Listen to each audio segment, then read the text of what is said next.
In December 2006, police entered a dark apartment in Greensboro, North Carolina, and stepped into silence. The air smelled of bleach, and something underneath it they recognized immediately. Furniture was overturned in the living room. In the bathroom, the floor was slick with chemical cleaner. When investigators sprayed luminol across the tile, the room lit up in a bright blue glow. Blood on the walls, the sink, and the tub. But 27-year-old Sherri Jackson, the woman who lived there, was gone. Her car sat outside. Her phone rang endlessly on the counter. And a man who said he loved her waited in the hallway, holding a secret. And it would take almost 2 years to drag it out of him. So what actually happened inside that bathroom? And where exactly was Sherri? This is her story. If cases like hers deserve to be remembered, all it takes is a click on that subscribe button and the bell beside it. It's how stories like Sherri's keep reaching the people who need to hear them. To understand how it ended this way, we have to go back to where it all began. Sherri Jackson was born in Burke County, North Carolina, and raised in Asheville by her parents, MacArthur and Clara. She was an honor roll student, a cheerleader, and homecoming queen, known for a warmth that drew people to her.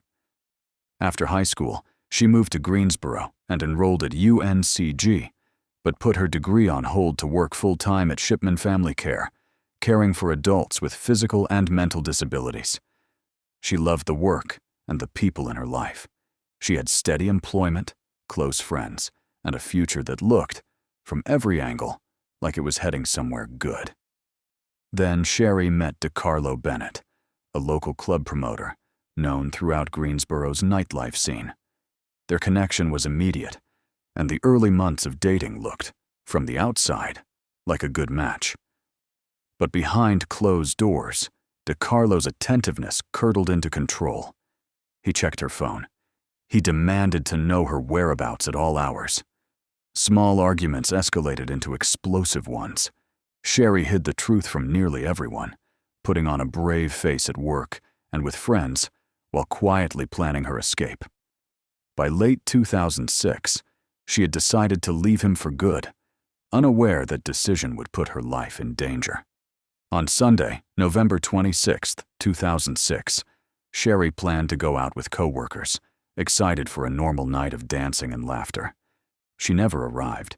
She didn't call or text, which was completely unlike her. By Monday, her desk at work sat empty for the first time in years. Her phone stayed off through Tuesday. On Friday, her paycheck sat unclaimed, something she had never once let happen. 2 coworkers drove to her apartment, found her car parked and untouched, and got no answer at her door. They called police that same day and reported her missing.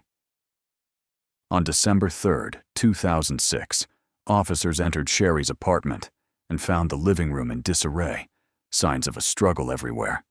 In the bathroom, luminol revealed blood across the walls, sink, and tub. While technicians processed the scene, Bennett arrived, visibly shaken. He claimed he'd had dinner with Sherri that night, argued with her over an outfit, and left angry before she ever went missing. He also told police something they didn't know, that Sherri was 3 months pregnant with his child, and that he had no reason to hurt her. Detectives listened, but something in his story didn't add up. Investigators uncovered threads that complicated the case. Weeks earlier, Sherri had called her father in fear, saying a man in her apartment wouldn't leave. She never named him. Detectives also found an old boyfriend, Reggie, tied to Sherri through her workplace, but his alibi cleared him quickly.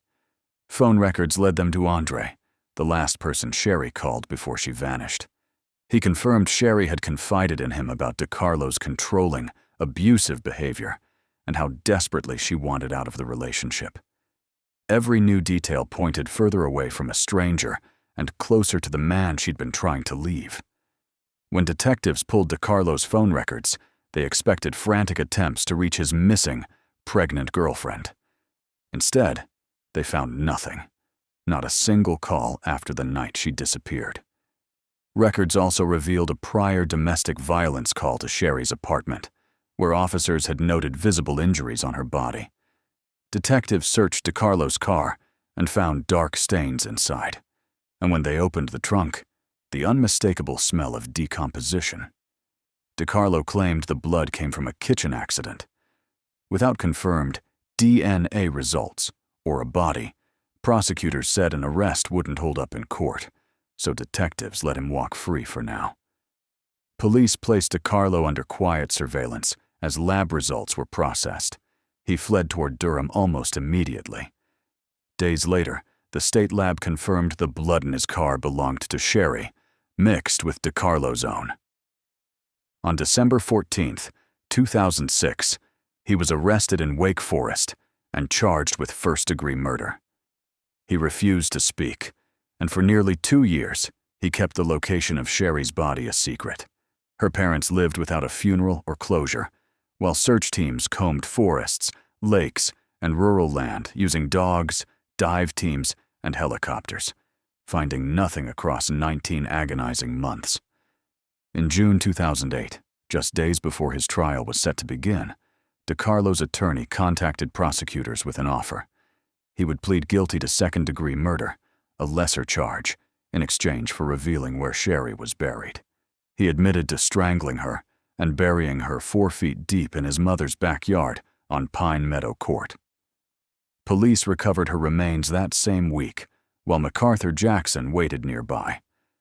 DiCarlo was sentenced to a minimum of 13 years in prison, and on July 7, 2008, Sherri was finally laid to rest in her hometown of Morganton, more than 19 months after she vanished. Sherri's story didn't end with her burial. Her friend Portia Shipman founded the Sherri Denise Jackson Foundation for the Prevention of Domestic Violence, running a shelter and awareness campaigns across Greensboro and Durham in her name. DiCarlo Bennett was released from prison in January 2021 after serving his minimum sentence. Sherri remains remembered as an honor student, a cheerleader, and a caregiver who spent her life looking after people who couldn't look after themselves. Her name continues to do the work of protecting others, turning a devastating loss into a lasting effort to help people escape the same danger she couldn't.